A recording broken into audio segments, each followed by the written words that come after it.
Thanks so much to Desiree Duffy and the Bookfest Adventure. I'm Sue William Silverman, and my newest book is Acetylene Torch Songs, Writing True Stories to Ignite the Soul. And today we're talking about memory and metaphor and bringing the past to life. To be a writer of creative nonfiction means that we're writing memories, and we're able to access, organize, and reconstruct memories relevant to our writing through a variety of ways. Today, I'm focusing on sensory imagery and how to transform these sensory memories into metaphor. In this way, we both claim our memories and turn these memories into art. To begin this process, I do a sensory inventory. As I write, I focus on what a memory smells like, sounds like, tastes like, looks like, feels like. By being in touch with my senses, I, in turn, am in touch with my memories. Through this writing process, I more fully recall memories. If I'm just sitting around thinking, my thoughts are all over the place. They're really a mess or they're boring. But by writing, I sort memories. I meander through them, seeking the ones that disclose my truths. A narrator's memories then live on the page, embodied by sensory details, carefully curated, creating a more fully realized and better understood version of your life in essays or memoirs. A memory, of course, can be something that happened yesterday, last week, or years ago. Regardless, as vivid as they may be, they make little artistic sense without metaphors, which is why metaphors are crucial in creative nonfiction. Even if our memoirs are based on headline-worthy events, we still need to artfully craft them. An extraordinary event in and of itself does not automatically result in an extraordinary memoir. It needs a metaphoric, insightful interpretation. In a nutshell, a metaphor basically means taking a sensory detail and crafting it, presenting it in such a way that it shows the narrator's emotional state. In other words, when writing, we go from a memory to a sensory detail to a metaphor, which sheds light on the narrator's interiority. Now, I'm going to give you an example, and this is from Lovesick, which is my memoir about being in recovery from a sexual addiction. So I'm just going to quickly set up the scene for you. I'm a freshman in college, and I'm having an affair with a man old enough to be my father. He wears this maroon cashmere scarf. I want the scarf. So one evening, after he drops me off at my dorm, I take it. And this is where the scene picks up. So, alone, later in the dorm, I press the scarf against my nose and mouth. I take a deep breath. The scent is of him, leaves smoldering in autumn dusk, and I believe it is a scent I've always craved, one I will always want. I don't understand why the scent of the scarf seems more knowable, more tangible than the rest of him. Okay, let's first just consider the memory. When I only thought about this man's maroon scarf before I wrote about it, it was only a scarf that I took from him. I returned to my dorm, but that's it. That's only what I kind of really vaguely remembered. However, once I started writing, the image of the maroon scarf deepened and took on more significance. Through the writing process, this memory of the maroon scarf was transformed from merely a maroon scarf to a sensory depiction resulting in a metaphor. So this is what happened then when I wrote the scent is of him, leaves smoldering in autumn dusk, and I believe it is a scent I've always craved, one I will always want. I don't understand why the scent of the scarf seems more knowable, more tangible than the rest of him. So to reiterate, in this transformation, once I added the sensory detail of the leaves smoldering in autumn dusk, a scent more knowable than the man, the scarf becomes a metaphor. It becomes a metaphor depicting loss, longing, desire for love. This man was married. I could never have the man. All I could have was the scarf. So the scarf becomes a stand-in for the loss I felt around the man.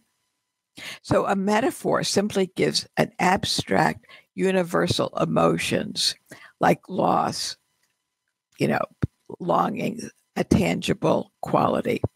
Because if I just say, I just felt like, I felt the sense of loss. If that's all I said, you can't feel that abstract word. We can't feel abstractions.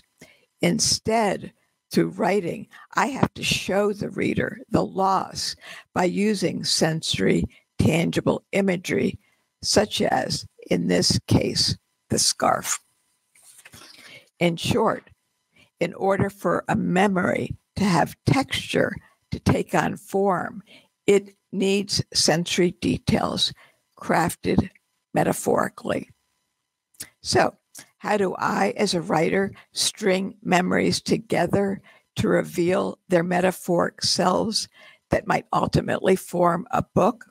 Well, of course, today I don't have time to read you a whole book, but here is a time-elapsed snapshot example of how the scent of lilacs in Michigan returns me to the scent in New Jersey, and then metaphorically evolves over time, memory by memory. So the first step, I smell lilacs outside my house in Michigan. Step 2, this scent prompts a memory of lilac bushes outside my bedroom window in New Jersey when I was a teenager. Step 3, to me, lilacs smell like rain-drenched spring nights. That scent reminds me, first and foremost, of Jamie, my teenage boyfriend. So just to quickly recap here. So I smelled lilacs outside my house in Michigan. Then that scent prompts this, the scent of the memories outside my bedroom window in New Jersey when I was a teen. And then 3, that scent then reminds me of Jamie, my teenage boyfriend. Okay, then step 4. Therefore, the memory scent of lilac is a romantic metaphor for young love. As I write about the lilacs and Jamie, other memories arise, say dancing with him to the theme from the movie A Summer Place, which then also becomes a metaphor. Then step 5, both metaphors and memories morph over time. In this example, mine transform from teenage love to teenage loss and longing when Jamie breaks up with me. Now remember, the lilacs remain the same, but how I describe them, my memory of them, along with their associative metaphor, changes. For example, I could write, the lilacs droop under the weight of rain, the scent unavoidable as late spring night when you stand by the open window alone. So the images here, I hope, portray a metaphor of loss or longing, which is how I felt in that moment. Then 6, as I continue in this scenario, I, as narrator, further enrich this image. For example, over the years, once I no longer love Jamie, the memory scent of lilac is tinged with nostalgia. So as I move from memory 1 through memory 6, each step means that I, as narrator, show the metaphoric memory in more multifaceted ways. So just a quick recap. Just as memories are not static, neither are metaphors. Initially, the lilacs outside the window of that girl in New Jersey are associated with youth and desire. Yet, that deep, drenching lavender scent later evokes longing and loss because Jamie, whom I loved, didn't love me as much as I wanted, and he breaks up with me. Then, moving deeper into metaphor, when I smell my Michigan lilacs, they are also tinged with nostalgia. They evoke memories from those days in New Jersey when I first felt young love, which I now miss. So the lilacs metaphorically moved from love to loss to nostalgia. Remember, the scent remains the same, but my memory, my metaphoric memory, switches, it changes, it evolves. To reiterate, I'm not merely remembering lilacs. A memory without metaphor is only that. It's just a remembrance. But memory plus metaphor equals meaning, okay? Memory plus metaphor equals meaning. Then I reflect upon lilacs in an artistic way. And of course, this occurs through the active process of writing draft after draft. So when crafting life into art, be open to the fluidity of memories and their associated metaphors. Memories are supposed to shift, change, and morph over the years in real life as well as in our writing. Your sensory memories are your stories. The author you, through the use of sensory details and metaphor, will translate these fluid and mutable memories into essays and books, otherwise known as art. So thank you for listening, and thank you to BookFest Adventures.